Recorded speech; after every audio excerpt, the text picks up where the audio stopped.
So I do want to take a slight shift in where this conversation is going, and thinking about this concept of technology and this creative destruction. I want to talk about the course in a little bit more detail, because a lot of these ideas have applied to how we've developed this course and why we've actually wanted to put this together. So when you go to the course website, which is health2course.tumblr.com, you'll actually see a little bit of information about what we're going to be talking about for the remainder of this session and the next 7 sessions. And I actually wanted to kind of go through this because I think it'll help frame even a little bit better what we're talking about here. If we look at the syllabus, that'll kind of give us an idea of why we're covering a lot of these topics. I'm going to go through these in a little bit of detail. So we talked about this first session that we're currently in here. What is Health 2.0? What does it mean to be digitally literate? Talking about this concept of being fluent in technology. Now, again, we don't expect you to be experts after listening to one lecture or even listening to all 7 of these sessions and being involved in all the next 7 sessions, but I do want you to be familiar with these concepts, and I think that's what I mean by digitally literate. Then when people talk about things like podcasting or social media, or talk about telemedicine or patient-centered tracking devices and quantified self and genomics, all these different things, that you don't come back with a blank stare, but you actually have an understanding or a concept of what these ideas are, what they're doing, and what role they have in healthcare, and how you as a physician or health provider could interact with those patients to help them move forward and maintain their health. So we're going to talk about a little bit of those. We'll talk a little bit about information design in a little bit here. For the next section that's coming up on October 22nd, we're going to talk about finding your voice and really looking at social media, Web 2.0 tools, and how they would apply to a physician and how they would make things work. So we're going to talk a little bit about the basics of what is Web 2.0 versus Web 1.0. We're talking about blogs, talking about Vimeo, Facebook, YouTube, Twitter, LinkedIn, patient-centered communities a little bit, things like the Ning networks, where you can create your own social media networks or social networks.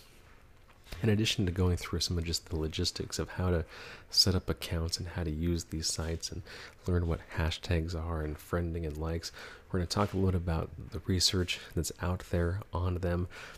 Some of the research about the roles of patient versus physician, students versus faculty versus residents, friending, liking, being on social media, all those kind of very vague, not so clear concepts that I think come up on a daily basis. Is it appropriate to make posts about what a rough day you had at work, and where's that border on potentially disclosing some sort of patient data or HIPAA information? We also, instead of just having me talking, really go through some case examples here. We hope to get a guest speaker who talks about their experiences with social media, and look at some case studies like Lee Ace, Jay Parkinson, Wendy Sue Swanson, Brian Vardabedian, all physicians who are doing really amazing things with social media, reaching out to their patients, to their colleagues, and really trailblazing in this whole area of social media. The next section after that will be November 20th. We're going to talk about, once you've kind of found your voice, what's your message going to be? What's your content going to be? And we're going to talk about a little bit of, app development, content development for physicians. We're going to revisit some of these ideas of information design that we talked about at the beginning, talking about patient education, medical reference, intuitive interface, and talk about some of just the logistics of how do you get your content published and distributed out there. And to make this one a little bit different, we're going to hopefully, we have a tentative speaker from industry that's involved in healthcare technology and healthcare apps. And they're going to talk about the role that physicians or even medical students or nursing students have in providing, the content for the technology that's out there. And I think it's really important for students and faculty to realize that they don't need a technical skill set to develop great content for patients. They just need to learn how to partner with people that have that technical skill set. And I hope this speaker will kind of touch on those issues and put in perspective a little bit better the role that we can play in educating the masses beyond those that we just have direct contact with. In January, we'll resume with talking about curating the web and how do you tell if that message is legitimate. Now, again, imagine the scenario. A lot of you may be familiar with it. Some of you may not be familiar with it. But a patient comes into your practice with a printout from a website that says, and says, hey, doc, I was reading the web. I have these symptoms. I think I have disease X, Y, and Z because this website told me so. Now, in most cases, unfortunately today, a lot of docs look at that and say, nope, don't believe you. Sorry, I don't know what this site is. I'm just not going to believe it. I'm going to do my own tests and maybe come to that same conclusion, but that's nice of you to try, but I'm the physician here. We're not going to let that interfere with my decision-making process. And unfortunately, some of these scenarios are actually legitimate. Sometimes the information the patients do find actually does open doors to providing a better diagnosis. But I think the default answer for physicians currently is to say, if I didn't come up with the answer, if I didn't find the information myself, I can't trust it. I'm not going to rely on anything but my own resources. And I think that's kind of an old way of thinking because, now there's just great content everywhere on the web. Conversely, there's also terrible content on the web. And so how do you really know what's good and what's bad? I mean, we're really trained as physicians to go through medical literature, go through EBM-based principles, evidence-based medicine principles, and figure out what's good literature and what's bad literature. But you sort of wonder, can you apply those same concepts to things like websites or to apps or to any other sort of kind of open media content that's out there? So we're going to talk about those issues. We're going to talk about, go through some examples actually of applying some of those evidence-based kind of literature-based principles to things like apps and websites, and go through a rubric that we've created here at Irvine for looking at apps and seeing if that's applicable to kind of a broader swath of content. Because it would be great if there was a good way that you can, go through and vet or curate content for your patients and your colleagues so that they're just not out there in the wilderness of the web trying to find good content, but maybe that you as a physician, in addition to being their healthcare provider, can also be their informational content provider as well. In February, we're going to talk about the e-patient, patient empowerment, preventive care. There's a big focus now on proactive preventive care. And a lot of what drives this Health 2.0 movement is the fact that technology is so pervasive that anyone can have access to good data. And as we talked about briefly earlier, there's a lot of patient-centered content that even specialists may not know. Sites like Diabetes Mind, sites like Chronology, and really giving patients or e-patients a voice now in this discussion, or even a voice now amongst themselves. So we're going to try and we have a couple of e-patients lined up to talk about their experiences and just have an open discussion as far as patients accessing their data, having access to what's important to them. Now, kind of surprisingly, there's a lot of discussion, a lot of controversy around this, because there's still this very pervasive mentality in medicine that patients should not have access to their own data. And it's kind of weird when you say it like that, but a lot of physicians feel that they don't have the expertise, they don't have the knowledge base to understand what all of that information is. And so they can unnecessarily worry themselves, they can make wrong assumptions, and it's almost too dangerous to give them all of this data without having someone to help walk them through it. Now, the problem is that, a lot of physicians don't even want their patients to have any of their own personal data at all, even if they were to walk them through it. And I think there's definitely at times a fine line between what patients can understand and what may get them kind of over worried, especially if the information they're looking at is not legitimate, going back to that whole curating the discussion. But at the same point, it seems odd that, as a patient, as someone that may or may not have a disease, that you're not able or you're not allowed to have that information about yourself. So almost flip the tables and think about, if you or a family member were diagnosed with a disease or a rare disease that maybe you're not as familiar with as a physician, would you want someone to tell you, no, I can't give you information about yourself because you just don't know enough? So I think it's an important discussion that we need to have just as physicians in the group, as medical students, and think about what that has for broader implications here.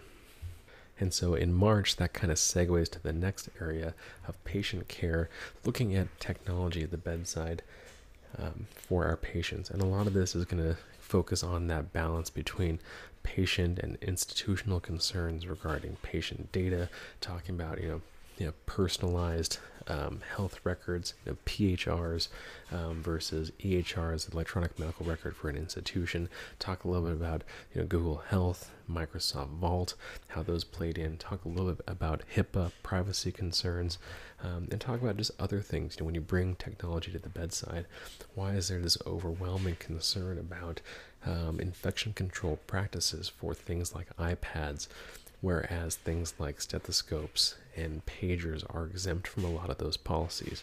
So we're going to kind of take a look at, what happens when we bring this technology, right there at the bedside in the patient care area, and talk about, those kind of discrepancies in policies. We're also going to talk a little bit about, etiquette, mobile technology etiquette, how to keep that relationship of patient and physician intact when you introduce that third party of a piece of technology. And I'm sure many of you have seen it right now. You walk into a patient's room, you have an EMR that you're supposed to use, but the workstation is set up that in order to log into the computer, pull up information, your back is turned to the patient. So how, in that scenario, do you really maintain that close patient-physician bond if half of the time you're turned the other way typing on a screen? So we're going to talk about these issues a little bit with both, fixed workstations, iPads, smartphones. At UCI, we've developed this mobile technology checklist to help you through these kind of discussions and dilemmas, and we're going to talk about it in that section. In April, we're going to talk a little bit about telemedicine, remote healthcare. A lot of what's being done in these two areas, really impact or could impact the way that we deliver health to rural regions, not as populated regions, and even just simple things like not having access to certain specialists. The distance involved there can be overcome with high fidelity telemedicine that we have access to. And even just thinking about it, think about your smartphones now or your laptops. You have things like Skype and FaceTime, and even though they're not the highest fidelity, they're not HD, they're not $1,000 pieces of equipment, they still do a very good job of connecting people over a distance. So say you had to speak with a specialist, or say you didn't know the patient's language and needed to use FaceTime to work with a translator from a different area. You could potentially do that to help improve that patient-physician interaction. Now for this session, I want to go through some of the basics too of how to actually run one of these telemedicine, telehealth sessions. Talk a little bit about things like codecs and protocols, just to allow you to walk out of this section knowing how to do basic connectivity for one-on-one connections, basic connectivity for you connecting into a lecture hall or you connecting into multiple sites so you can interact with large groups and small groups. I want to have a little bit of that functional knowledge here after this lecture, as well too as talk a little bit about some of the etiquette, how to best interact with patients through a sort of video chat and maintain that patient-physician interaction. And finally, in our last course in May, we're going to kind of revisit the patient care side of things and looking at technology in the patient's hands. We talked a little bit about things like the body media armband, the Nike Fuel Band, the Fitbit, all of these things that are part of this quantified self movement, which has been very, very kind of large and growing in this new e-patient and even just consumer population. I want to talk a little bit about things like blood pressure cuffs at home, wireless scales that track the data, and what patients are doing with all of this data, and maybe what you're expected to do with all of this data from your patients. I want to spend a lot of time going through some of the technologies that are out there. We plan to have hands-on demos with a lot of the technology, and hopefully we can actually get the technology out to those of you who are in the course beforehand, and then have you sort of talk about your experiences during that course as well. So that kind of covers the full 8 sessions of what we're trying to do here in this Health 2 digital literacy course over the next, 8 months or so. And I think it's important that, again, I reemphasize that I don't expect you to walk out of this course or out of one session being an expert in that area, but I really want to expose you to what's out there, what people are doing on the bleeding edge of technology in healthcare, and figure out for yourself what makes sense for you, what may make sense for your patients or your practice, and see what you can do to incorporate these things, and even maybe potentially look forward to incorporating these things into your practice. I think the big part of where medical education has some deficiency now is that we are still focusing on, and rightfully so, focusing on getting you the basic skill set to be a trained and skilled physician. But what we do lack is getting you to be a skilled physician in the modern times, in the digital times. And I think that's what we're trying to do here with this course, give you enough exposure so that instead of you trying to have to figure it out on your own, which many of you are going to do anyway, give you a framework here with the course that may get you thinking about it a little bit sooner and getting you thinking about how you can really use these technologies to your advantage so that by the time you're actually in a patient care environment, instead of kind of fumbling around trying to figure out how to make all these moving pieces fit together, you'll have a clear idea of what is possible and what you can do at the bedside. Now, just a minor piece here. We are going to have a little bit of homework, and it sounds kind of silly to have a little bit of homework at this level of education, but I think it's important that we get you guys involved in this discussion. And so through the website, we're going to ask you to do certain homework items. We're going to have an iTunes U course as well for those of you that are using iOS devices.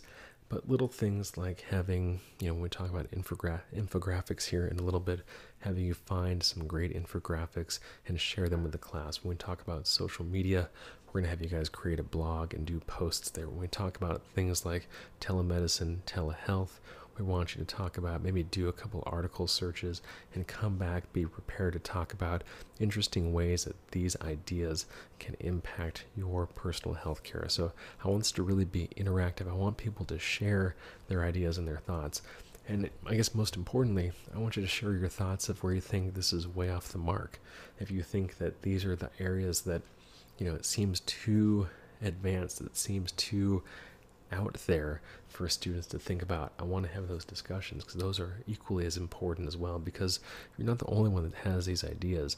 Medicine has been very resistant to change over the years, and some of these ideas that you're coming in with are probably very well established misconceptions about technology that I think we need to address and I think you need to bring up. So please, if you have any ideas, whether you think they're in agreement or more importantly, kind of contrary or devil's advocate to what we're talking about here, please bring them up, email them, post them on the site.